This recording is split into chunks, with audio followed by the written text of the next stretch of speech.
হাজার বছর পরেও আপনি তাকে ভুলতে পারবেন না। একটা সুন্দর দেখতে ব্যক্তি সারা জীবন কিন্তু সুন্দর থাকে না।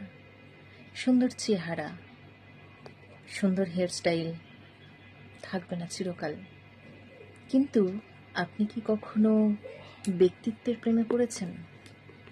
যদি পড়ে থাকেন তো আপনি মরেছেন।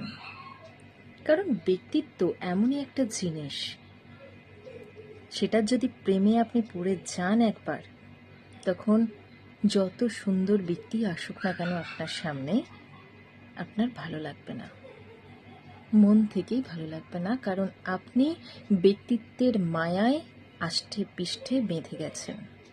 সেটা কখনো একদিনের জন্য নয়, হতে পারে 1 বছর, 2 বছর, কিংবা সারা জীবন।